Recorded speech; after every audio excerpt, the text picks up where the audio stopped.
Garrett, what's going on, man? How you doing, Luke? Good. How are you? Amazing. How are you feeling being at the combine? This process is super awesome. This is my first time in Indy, so This is my first time in Indy too. yeah. So So just being out here, seeing the city, being able to see Lucas Oil Field and stadium, it's phenomenal, bro. And a lot of people would kill for this experience, and that's what I'm planning to do on Sunday is kill this experience. Yeah. what you are from California, right? Oak Hills, if I believe. Yes, sir. You went to UCLA for 4 years. Tell me about what it was like being a Bruin and what that meant to you. It meant everything to me. The Bruins were the second school that really believed in me coming out of high school, and just being able to play at a school that's close to home and take the people that got me there and supported me through the whole program. It meant the world, and being able to go to such a school with such a high academic and football focus base, it was phenomenal for me. I got 2 degrees from UCLA, so I'm forever appreciative of the place, and I couldn't ask for much more out of my college football experience. Have you spoken to the new coaching staff that was hired for next season, and what are your expectations for the future? I got to talk to the staff before I left. I'm super excited for the guys that stuck around and decided to commit to that program even after the coaching change. And I think that they're doing an amazing job over there. I haven't been in too much touch with them, but I'm excited to get back out to LA and for Pro Day and just really see how the guys have been growing and seeing where they're taking that program. I don't want to put too many expectations, but I'm excited to go out and see the Bruins play again. What are your expectations for Nico moving forward? I know Nico's going to ball out. He's comfortable and he's happy he's home. And obviously, like, the transfer portal is a thing, and he could have chose to jump anywhere after the season we had, but he decided to stick around and be true to himself and his family, and I think he's going to have a great season with the Bruins. Garrett, let's say you're going to the grocery store. What are 3 things you're coming out with no matter what? Let's see, pack of chicken, some white rice, and some broccoli. I love it. Nutritious. Have you had a chance to speak with the Minnesota Vikings at all? I think I spoke informally to them when we first got here Thursday, when we had the informals. Did that go well? It went well. I enjoyed the talk with them. We just talked a little bit about ball, drew up some plays, tried to get me to remember some of their plays as well, and the conversation went well. We talked for like 15, 20 minutes. Awesome. Yeah. Do you have a favorite run concept, whether that be a gap play or a gap play or a zone play? I think my favorite run concept probably would be gap, or I like pin and pull action as well. So anything in terms of getting around to the edge as well is pretty fun to me.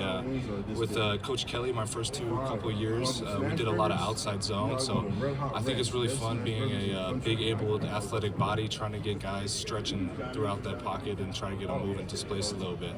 And how does your set kind of change when you are playing some of those more point of attack plays and gap versus getting in space and such? I think with gap, you really got to take the fight to the guy across from you. I'm sure like inside zone or some of the pin pulls, you're trying to get a little more elusive with the guys. I know inside zone, you're really just making sure that they don't get inside, they don't beat you inside, and the pin and pulls are just trying to get space on the outside edge, yeah. Have you had a formal meeting with the Patriots this week? No, sir. How you guys doing? Can I shake your hands? Am I allowed to? Yeah, I think so. I think we'll get in more trouble than you. You guys good? Yeah. How are you doing? Amazing. This process has been really cool. Just being out here in Indy it's surreal. I wouldn't be asking for anything else. I'm super grateful for this opportunity, man. Have you been practicing GeoGuessr at all? Man, I think I played once or twice when I got back out to Florida, but we gotta get another game in. Where are you in Florida? I was training out in Fort Myers. You still going to be down there after Combine? or- Sadly not. I had to bring everything with me and packed up to go back to LA. 2 hours away from there. I know. I should have texted you. My pro day's on the 11th, so I'm going back out to LA to just get ready for that because it's pretty much after this combine. We can always play on Zoom. I'll text you. Text me, yeah. I'll be down. What have you been focusing on training down in Fort Myers? Really just cutting some of the times. We pre-tested early in the training session, and I'm just trying to run and do the drills as best as possible. And I think I was just focusing on cutting down a few seconds off of each drill trying to be just looking like an agile offensive lineman that they're looking for at the next level. You got some target times for tomorrow? 40. I'm trying to get into that 4 or that 5-1 range. Almost said 4. I'm like, what are you talking about? I'm trying to get like 7.5 on the L cone. I'm pretty much doing everything tomorrow. So I'm looking forward to competing and showing who I am to these guys upstairs. I know some teams are talking about you playing guard at the next level. What's been the biggest part of transitioning from tackle to guard that's been maybe the most difficult thing to kind of adjust to? I think it's just a familiarity thing, getting used to that role and that job. And obviously tackle, I was in 2-point stance a lot. And, but coming out of high school, I was a 3-pointer all in high school. So I think the comfortability, it's just a rep over time. And I think pulling in space, being able to be that anchor inside for the quarterback, I think that's just the adjustment period. And I feel like throughout the year, my time with pulls and my ability at guard increased throughout the year as well. In 2024, your offensive coordinator was Eric Bieniemy. Can you talk a little bit about how it was like playing for somebody with NFL coaching experience? I mean, the knowledge that he brought into the building was phenomenal, and you could tell he loves football. He was a football guy, and I appreciated that in my stage of growth because I was considering going out next year. So the things that he brought to me in terms of like system or like the front numbering and just really that pro style, like I feel like it improved who I was as a football athlete for sure. In terms of like unit meetings with him, I think he did a really good job of keeping us attentive and alert to what he was talking about. He would be a strong voice in the room, and I think that's what a team needs, especially in college. Have you been able to meet with the Chiefs, and was he in that room? I did not get to meet with the Chiefs, but I did get to see him in the informals, and it was great seeing him. He's got like a full beard, gray beard now, and that's a different look from what he was at UCLA. So it was a great time talking to him and catching up. Garrett, did you talk to the Texans at all this week? I believe I had an informal with him on Thursday. We just pretty much the same thing, just chopped it up, talked ball, kind of just drew up some plays for them, and it was a great meeting, yeah. Garrett, hi, how are you? Good, how are you? Good. Who's some of the current players that you model your game around? I mean, some of the greats out of UCLA, like Miller, McDermott. Obviously, I feel like I went in with a pretty stacked offensive line room in terms of Sean Ryan, John Gaines, Neo Mafi. Some of this, the cats that have established their names in the league these past couple of years, and I feel like I took stuff from them and just try to grow from them each year. And obviously, like, your game is your own in its own ability, and you can try to grow and learn from somebody, but you got to add those tools to your tool belt to make it your own. And what makes you special? I think what makes me special is just how enthusiastic I am about everything, especially just taking everything into the moment. I feel like I'm a very versatile player, and being able to play on all sides of the ball, and I even got some snapping in at the East-West Triangle, so I think I bring a lot to the table as an offensive lineman and as a team player, and just being there for my guys. And what's one woman that has influenced your football career thus far? Definitely my mom. She's done so much for me, and I wouldn't be here today without her. She sacrificed her career and just to take me to football practices, and I really appreciate all she's done for me. She's been my support system, her and my dad, but my mom, my support system throughout college. You gain something from your elders, and being able to learn something from my mom in certain situations, it has crafted me into the man I am today.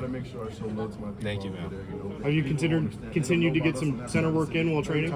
I've been taking snaps. I'll be ready for pro day if they want me and I'm willing to snap. I feel like I got a pretty good hang of the shotgun out in the East-West Shrine Bowl, so whatever the teams out there want me to do, I'm willing to do for them, yeah.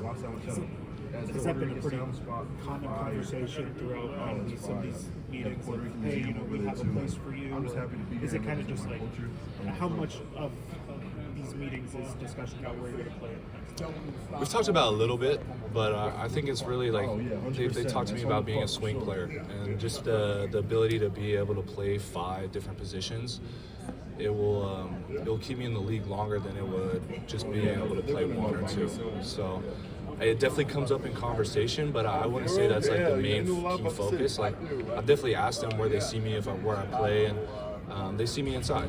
And I mean, I'm an athletic dude that can jump outside when they need to, and I believe I can play inside to center as well. So. Garrett, what would it mean to you to potentially be drafted by one of the LA teams, like the Chargers or the Rams? It would be really cool. I mean, I'm a SoCal dude, born and raised, so being able to take my team, the people behind me, my support staff, to a team like that, I know that there will be utmost love from everyone in my corner.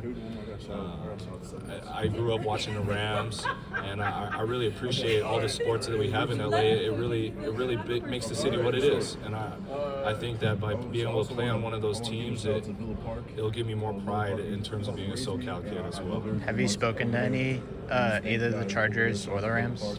I've spoken a little bit to both of them. I connected with them at the East West Shrine Bowl as well.